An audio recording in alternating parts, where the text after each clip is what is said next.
A very good evening to you. Thanks for joining us on the Friday edition of the show. I'm here, me, Adeba. Well, tonight on the show, this is the menu. We'll be talking about the Olympics. We started the countdown. We will continue as we talk about the biggest sporting event on the planet. Biggest thing in 2024. We'll talk about that. We'll also talk about what is happening right now. The Euros, France, and Portugal slugging it out. Germany, the host, of course, they've crashed out of the tournament. We'll be talking about them later on the show. We'll also talk about Team Nigeria's preparation for the Olympic Games. We'll talk about the Super Falcons as well. We will also, at some point, take a look at grassroots sports development in Nigeria. We'll make brief stops in Bayelsa and in Lagos. We will also take a look at, of course, upcoming matches at the Euros. England will be in focus. They'll be playing tomorrow. Of course, there's a lot of news around the three lions, so we talk about that. That's the outlook of the show tonight. I urge you to sit back, relax, as we take you on the trip across the money-spinning world of sports. It's a two-man show. My colleague Austin Okonakpan is not ready now, but as soon as he is, will be joining me, and of course, we'll be taking this trip together. In the meantime, let me quickly introduce our guest. He's with me in the Lagos studio. Babajide Oreva joins us now. Babajide, greetings to you. Another good day to talk sports. Of course, yes, but sad day because I wanted Germany to remain in the tournament, but somehow they are out of the Euros, despite the fact that they're the hosts. So, yeah, thanks for welcoming me. Yeah, well, it depends on the way you're looking at it from. All right, so we'll talk about the Euros later on. Babajide says it's a sad day. If I want to go by that, then it's a good day because I wanted the Spaniards to qualify, and they did. I still feel they're the best team in this tournament. But we're not starting with the Euros just yet. We'll leave that. I will start with our countdown. We've started the countdown to the Olympics. It's not far away. It's going to be in this month. Everything is ready for the Olympics. Talking about Paris 2024. Will it be bigger than the previous editions? Will it be bigger than Tokyo? Will it be bigger, of course, than Rio? Will it be bigger than London? Time will tell. But let me just quickly go across for our viewers who are not sure when the Olympics will begin. Let me give you an idea. That's it on your screen. 21 days to go, 3 weeks. So in 3 weeks' time, come on this show.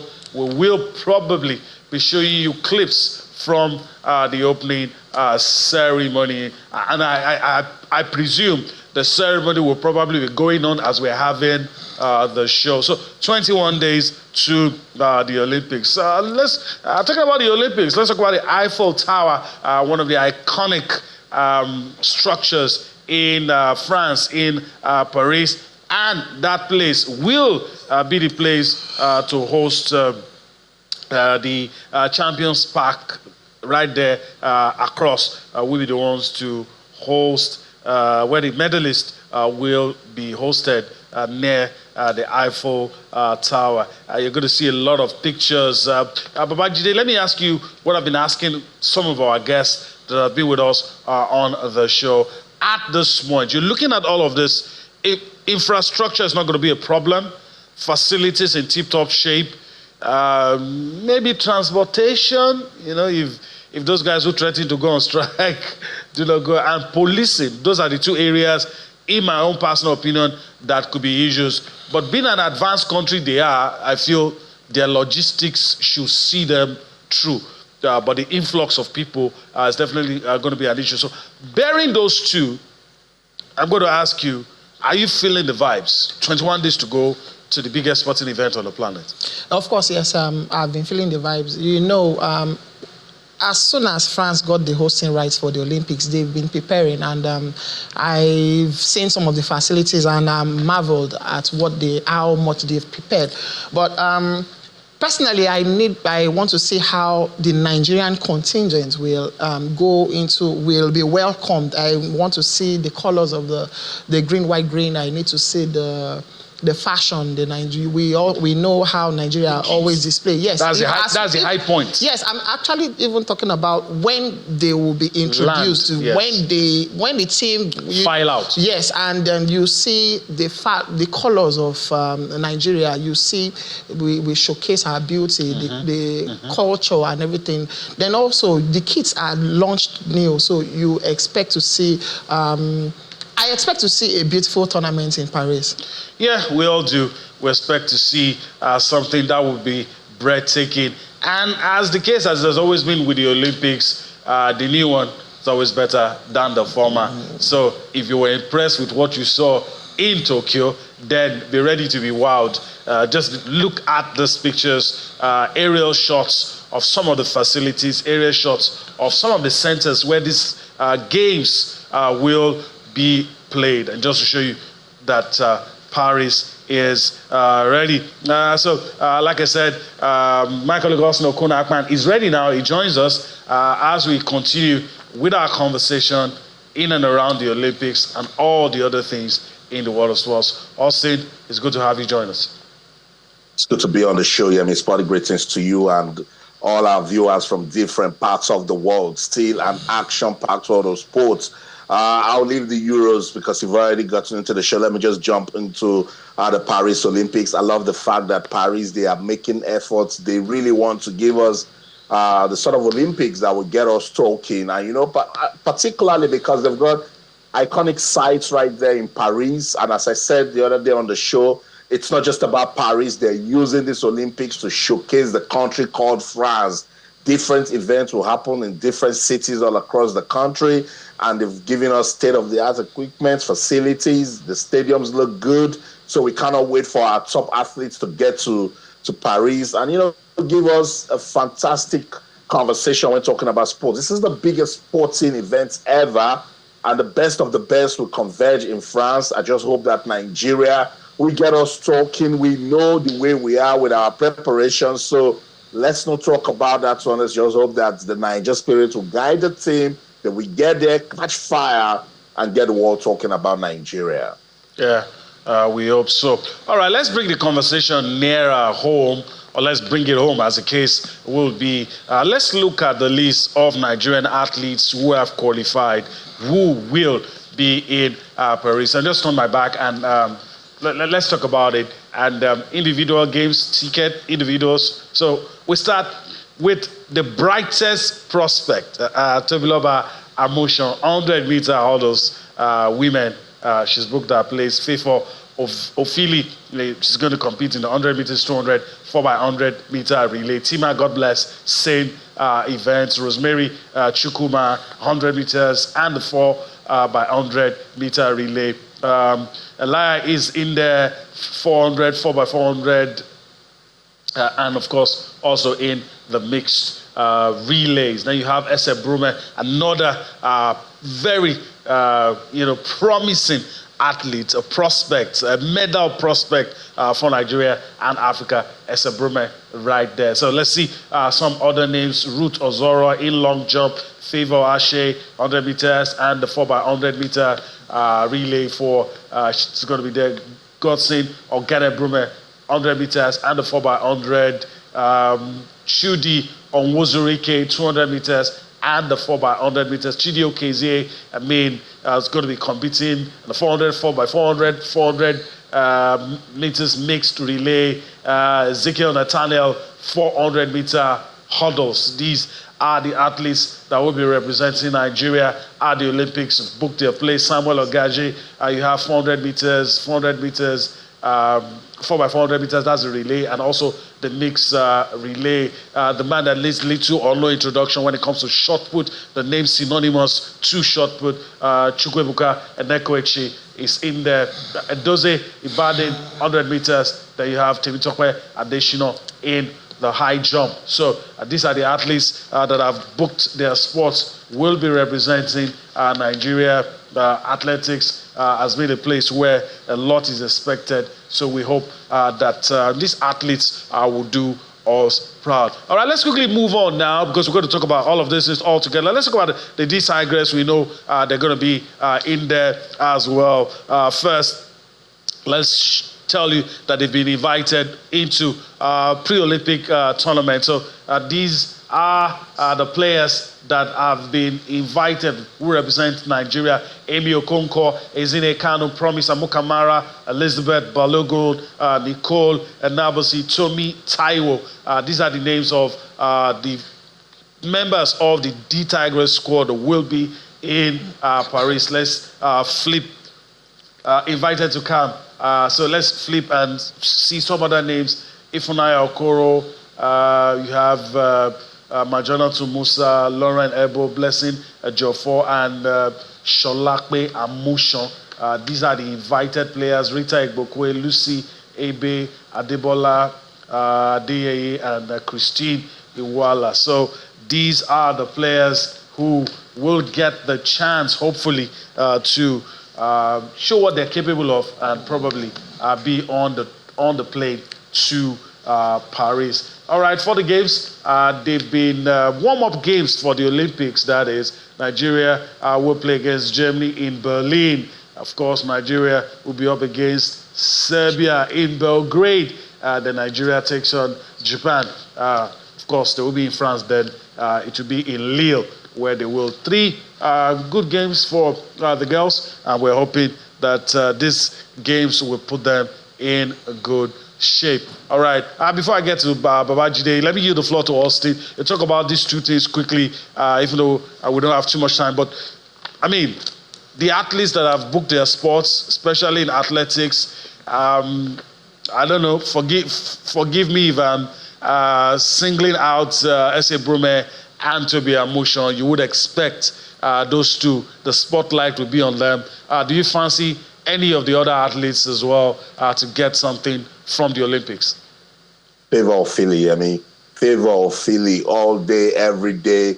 From the Commonwealth Games, she has shown good form. Till date, she's been running fantastic times. She's been breaking records. So if you take out Toby Amushon, who is the world record holder in the women's hurdles, and then you take off S.A. Brume, who gave us a bronze medal at the last Olympics in Tokyo, then the name you should be putting in there is Favor of Philly, if we are looking at current form right now, And it's not about expectations. We talked about Chukwuebuka Enekweche also. He's also been consistent. I remember how gutted he was at the Commonwealth Games for not getting on the podium, and he said he knows he needs to improve, and we've seen that improvement. I also like Rosemary Chukwuma and the contribution she brings to the team. Who knows? You never just know in this our world of sports where impossible is nothing. Rosemary Chukwuma can also get us talking. Gracious goodness, how can I forget one talent who is always working so hard, and she's been learning so much from S.A. Brume? That's Ruth Usoro. I was also with Ruth at the Commonwealth Games. You see, I'm talking about the Commonwealth Games because it tells you the planning these athletes have right from that competition. They give themselves about 2 or 3 years to get into proper shape to compete at the world level. So I like the things I saw of Ruth Usoro at the Commonwealth Games, down to when she went back to compete in America, and then the African Games where she dominated. That's progress. So Ruth Usoro will get us talking also. It was also at that Commonwealth Games, that I saw Tima God Bless. Tima God Bless couldn't even make the team at that time. They had to deploy her to go to the youth championship because she was so young and couldn't, compete with the other girls. Today, Tima God Bless is an integral part of the 4x100 women's team, and she's a fantastic athlete. So it's looking good for the women, and I hope that it also does the same for the men. If we say name that got all of us talking at the Tokyo Olympics, Enoch Adegoke. He made it to the final of the men's 100 meters, and then the world got talking about it because they stunned a lot of world athletes, good athletes, but we're not talking about Enoch Adegoke today. We really need to understand what's going on. But if I want to talk about some other names that I think can get us talking, I'm not putting pressure on them to get on the podium. Chidi Okezie has shown good improvements in the 400 meters event. He's also pivotal to Team Nigeria in 4x400 and the 4x400 mixed relay. particularly the mixed relay. It comes with so much energy and motivation for the team. So I'm looking forward to see what he can do. Ezekiel Nathaniel also is good in the men's 400 meters hurdles. Let's see what he can do. Another name that has got us talking recently with the men, Favor Asher. Good athlete, focused, hardworking. He can also get us talking. And if you want me to just leave athletics a bit and just talk about that sports that we believe can get us medals, wrestling. We have told you, I've told our viewers about the team going to the Olympics, 5 female wrestlers and 1 male wrestler. Now, Odunayo Adekuroye, this will be our 3rd Olympics. So that's good experience in the bag. Blessing Oboro-Dudu, this will be our 4th. 1, 2, 3, 4 Olympics for us. So that's good experience.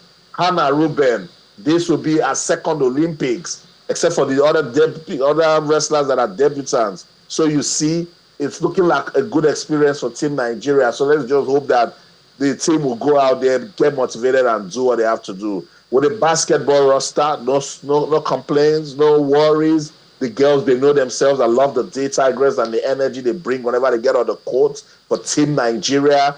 They've cited that due to personal reasons, the captain, Sarah Ogoke, couldn't make the team. I was hoping to see her because she comes with a lot of experience and comes with a lot of motivation also to the team. I love the games that they've put aside for them to play and get ready for the Olympics. We can't wait for the Olympics to come and then see if Nigeria will give us a beautiful song to sing. I hope so too.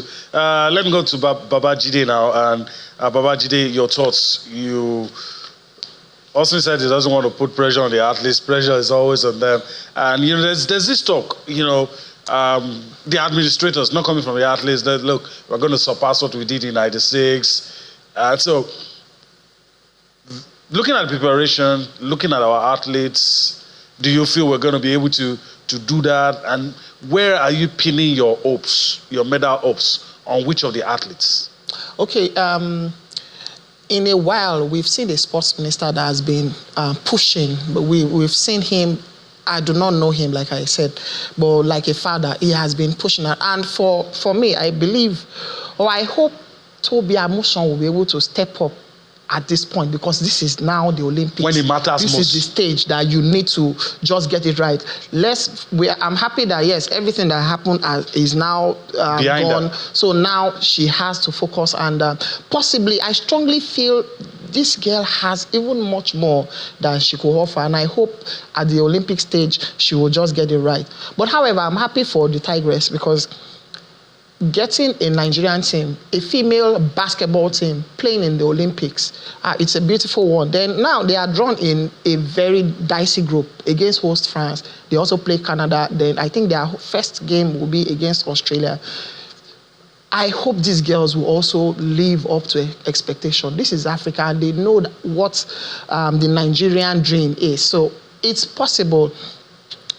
However, I believe in the Super Falcons. I hope they can do a lot. They are playing Brazil in the opening game, and you want to see them flourish. You want to see the Asisat Oshoalas. Yes, you've been doing this at the club level. You've been seeing the Ajibades, but now this is when you need to make statement. This is when your name. This is the peak of their career. Aside, yes, a chance for immortality. Yes, and they also take on Spain and Japan in their group. So I believe the Super Falcons could even go all the way to take a medal. We know at the last female FIFA World Cup female women's World Cup in Australia and New Zealand, we knew how England managed to defeat them in the second round via penalties. So I expect Super Falcons to actually prove a statement, even if they do not go all the way. Then Enekwechi doing the shot put.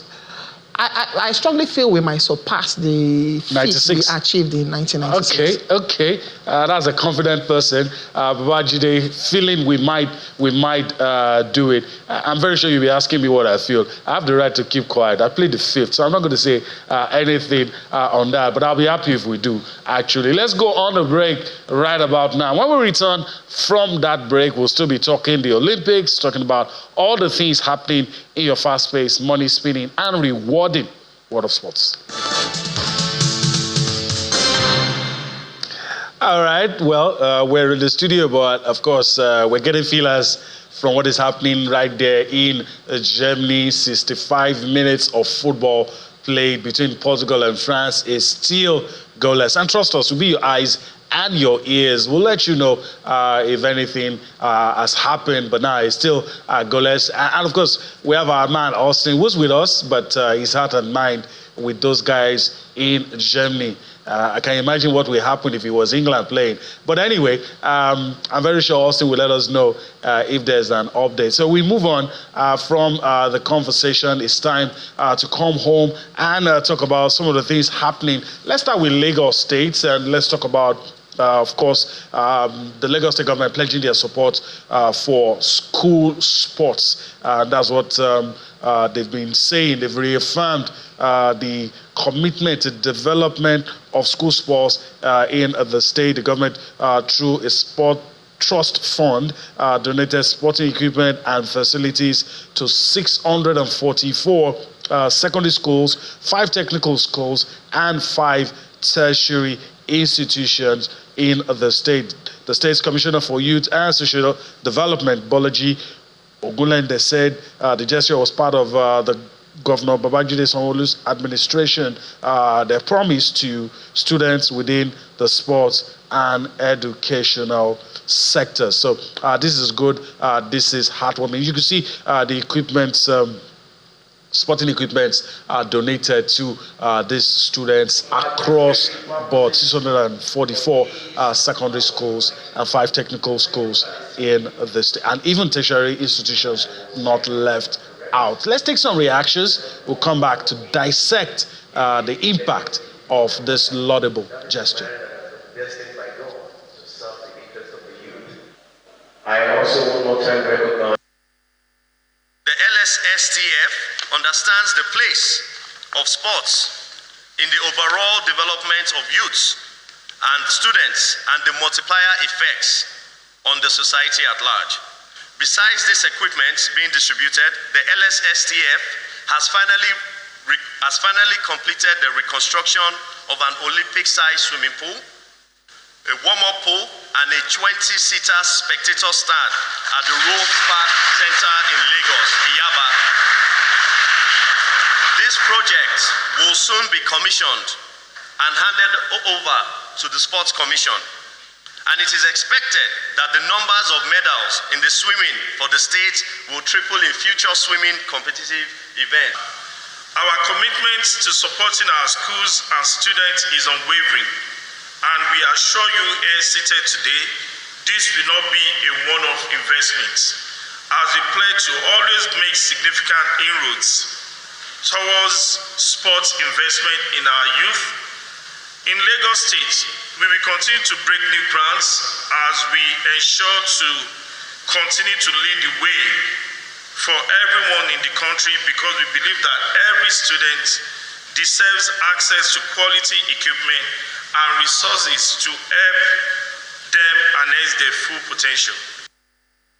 I just gone by and listened to the Lagos State Sports Commissioner and the DG of the Lagos State Sports Commission, talking about some of the things they're doing.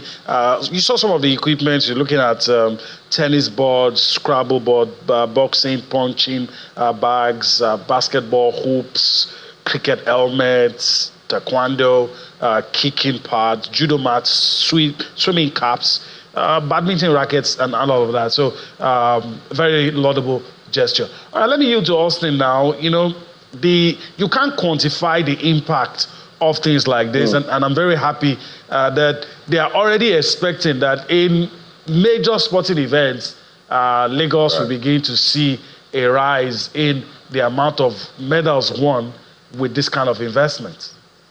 I love it here. I mean, you know, because someone can just come out and say, oh, what sort of equipment are these? Oh, it's not just so much, but I can see Scrabble there. I see basketball, cricket, tennis rackets. Good one. We're thinking sports now. We're not thinking just football. And that's the way to go if you want to develop sports at the grassroots. So shout out to the Lagos State government for reaffirming their commitment towards grooming talent. And there's no way you groom talent if you do not provide the facilities, the infrastructure that they can use, to become better athletes and express their talent. School sports is very important. So shout out to school sports officials and everything that they're doing, partnering with states, ensuring that they keep, that process going, because if you ignore it at the schools level, it will suffer at the grassroots, and then the foundation is destroyed. So shout out to everyone that made this possible. We want to see more state governments coming into the development of school sports, and at the same time think about progression. I'm talking about the grassroots and the importance of it. State governments play a big role. We've been talking about the Prosperity Cup. So let's go to Bayelsa State now. We've seen what they are doing in Lagos, which is good. In Bayelsa, we're waiting for the round of 32 for the 6th edition of the Prosperity Cup. It will begin on Sunday. But see what they're doing. This week, they kicked off the scouting and coaching clinic. Now, they brought scouts from Europe and some selected top coaches in Nigeria to train the coaches taking part in the Prosperity Cup and the scouts to look out for young talents. Now, the Bayelsa state government is saying, this is so good. Let's not just bring foreigners into the country and don't think about strategic partnerships. So they partnered with a sports outfit from Finland saying, look, don't make this one off. Stay with this program, work with the talent, work with the coaches, and let's see how we make it long-term. And that's what we're talking about, long-term planning. First, we've always commended the Bayelsa state government for keeping the Prosperity Cup going. This is the 6th edition. They've changed government, and then the competition is still going. They're using it to empower young talent. So they visited the deputy governor, Daniel Igali, the commissioner of sports, right there, and everyone involved in the Prosperity Cup with the foreign coaches, the scouts that came for the clinic. Let's listen to them, Yemi. This is very important because now they are thinking beyond just players. They're also thinking about the coaches. What the governor is calling for us to have a collaboration that will make them to run part of our summer institute, especially the football component of our summer institute, so that it will make it endurable and sustainable, so that they groom these boys right from when they are at the cradle until they get them the way they want. That they are going to do for not only the Bayelsa United and Bayelsa Queen, but a wide spectrum of our coaches that are on football, both at the grassroots level. So even some of the community and LGA-based coaches will be brought to be trained, because we cannot exhibit knowledge beyond what we know. Governor D has made sports one of the tools to get our youths out of crime and criminality and make them useful to themselves and useful to the state. The grassroots coaches and other coaches were put through the rudiments of coaching. And we had top quality coaches from UEFA A license, UEFA B license, and UEFA C. We had them here to teach our coaches on the best way to handle and manage their teams. We are really very pleased and excited by that. We know that in the next few weeks and months, we are going to see a remarkable transformation and change in the coaching and the way teams are run in Bayelsa State. This is really, really commendable. I must thank His Excellencies for this opportunity that our coaches have enjoyed. If we can make the coaches to create more understanding, then they're going to apply that on the players, which means that the players are going to be more ready when they get the possibility to go to Europe. So one thing gives the second thing here. So I think the organization has made it very smart. It's not that we are coming and watching game. We have coaching clinics, and as I said, we educate the coaches.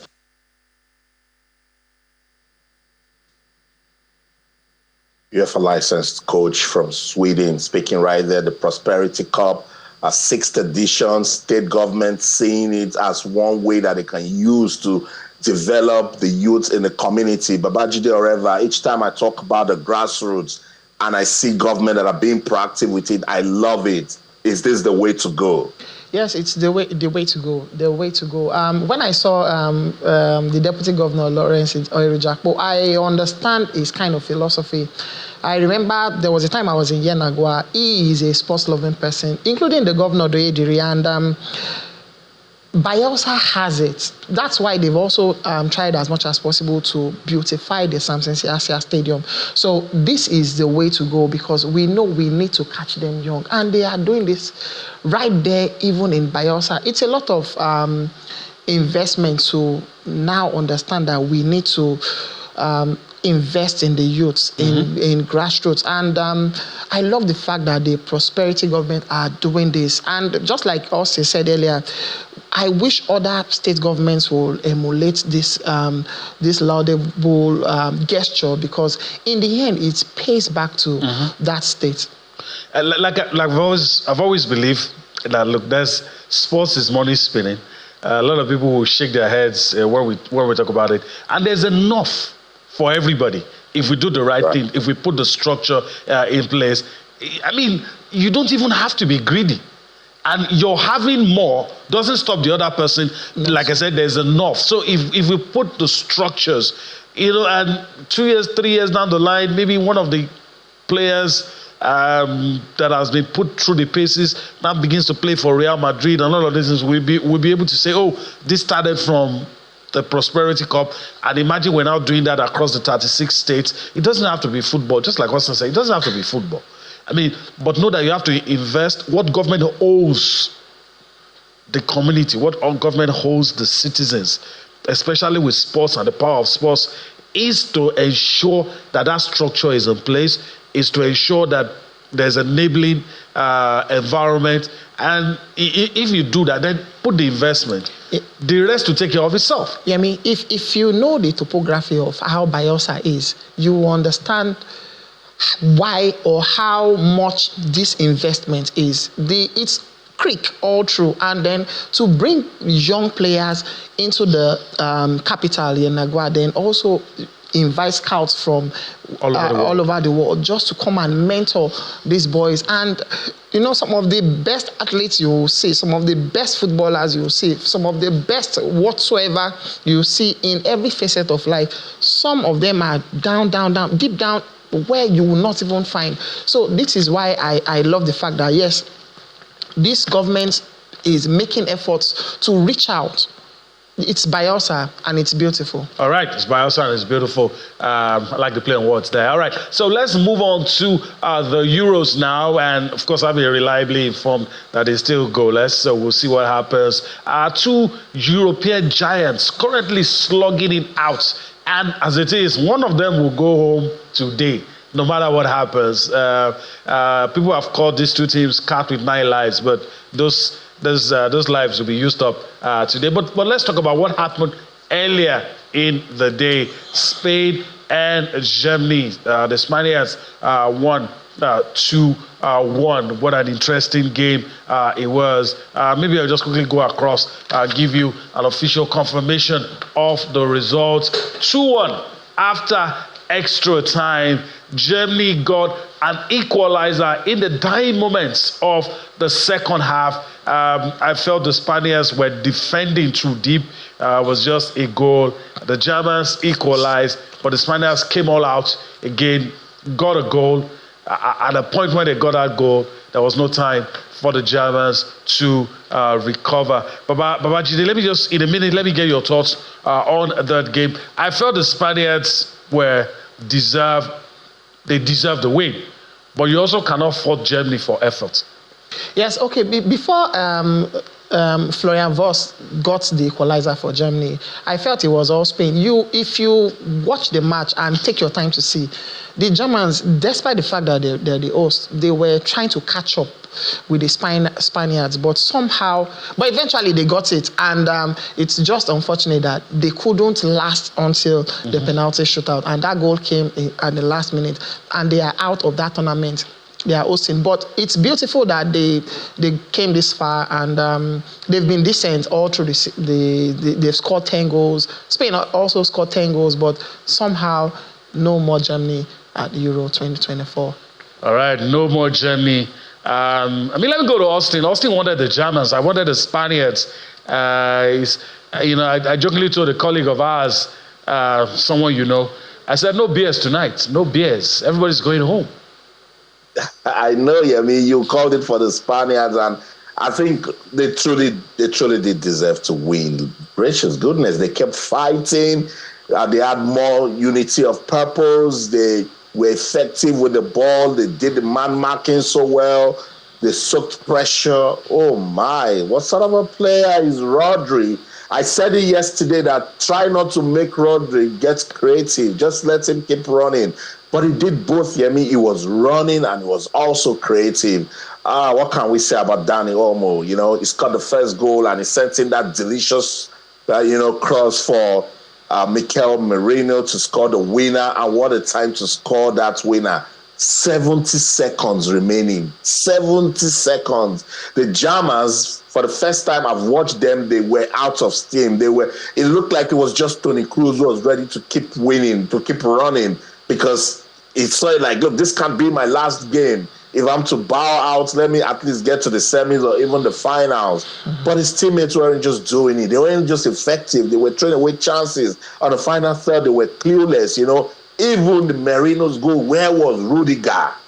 He bent only to turn to see somebody jumping with a fantastic header that, Manuel Neuer couldn't see. So, yes, the Spanish team, well-deserved winner, first team to make it to the semis. I think it's the first time in their history also that they are beating the host in the major tournaments. They're breaking records. Now it looks like they're favorites, to win the title. It does.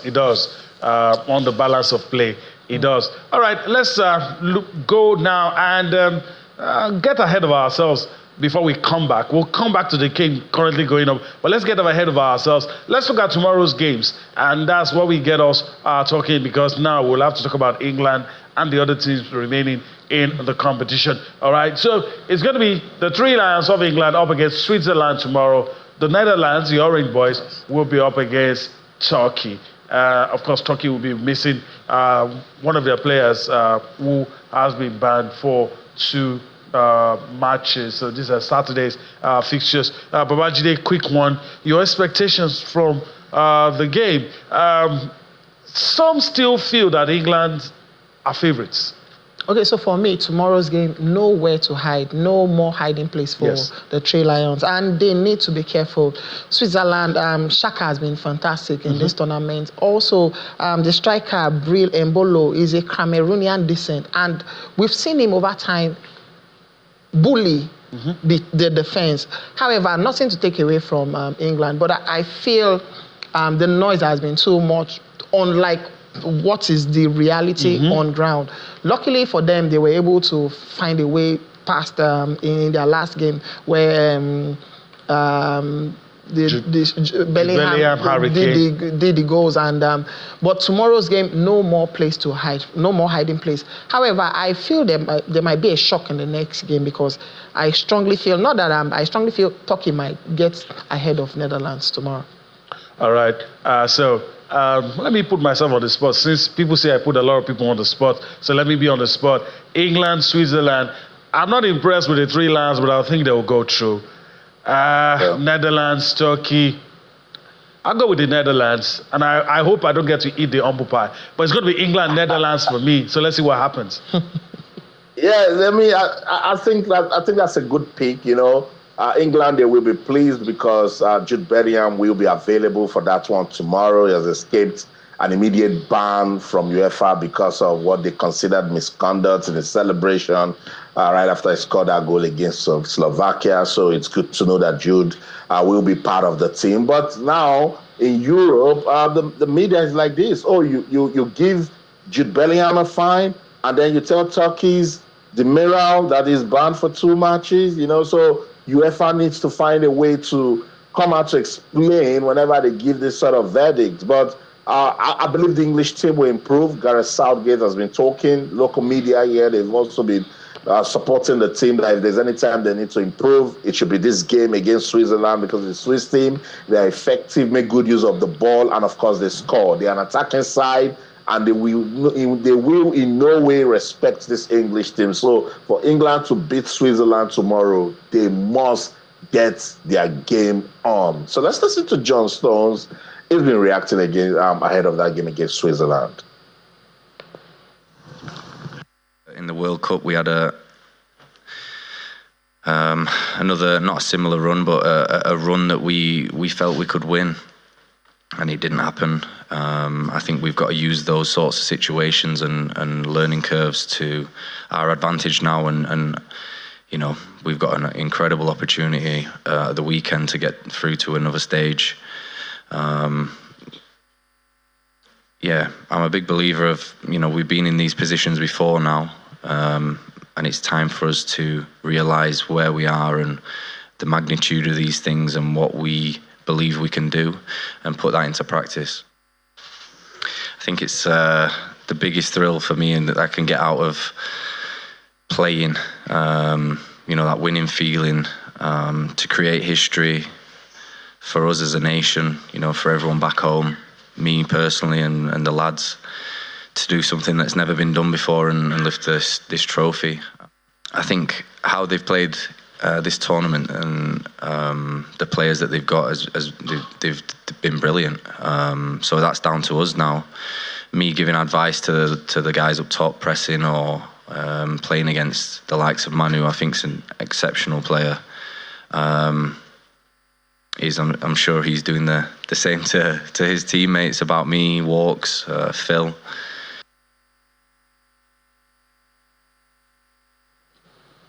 That's it.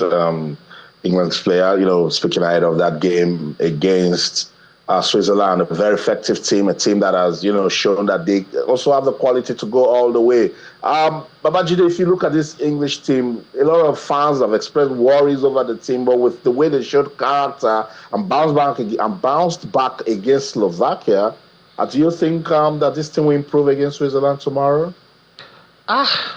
Personally, I strongly feel they might be exposed tomorrow. I feel, just like I said earlier, it's no more hiding place. So they need to get it right as early as possible. But Switzerland can just send them out.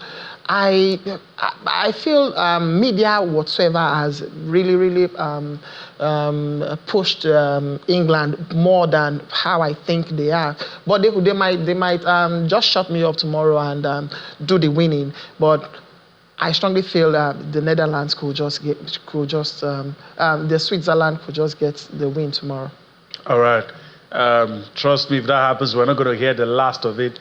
And whoever is responsible, if it's Southgate, if it's the players, if it's the referee, whatever happens, we're not going to hear the last of it. Well, I guess that's how the cookie crumbles. That's the much we have time for. So, Austin, we got to go. We got to go. 88 minutes in that game between France and Portugal, and loads of talking points here. Let me begin from the 55th minute where there was a scare over Kylian Mbappe. The ball struck his nose and he was worried if he was going to continue, but he shrugged it off and he's doing just fine. 68th minute, Bruno Fernandes with a decent effort, but goalkeeper Mike stopped him. 5 minutes later, it was France now attacking. Kolo Muani with a fine shot, but Ruben Diaz was right there to block it. So it's still France 0, Portugal 0. And you know there will be drama in this one, but that's how far we can go on the show tonight. In London, I'm Austin Okonakpa, and in everything you do, remember, keep talking sports. Bye for now. Okay, it's a wrap here in Lagos too, but before we go, Babajide, I want to thank you for your time on the show today. Thank you so much. Hopefully we'll do this again some other time. Thank you so much. All right, so that's the show. It's the last one for the week. We want you to enjoy the rest of your weekend till you see us, and of course you see us again next week. I'm Yemi Adebayo. Bye-bye now.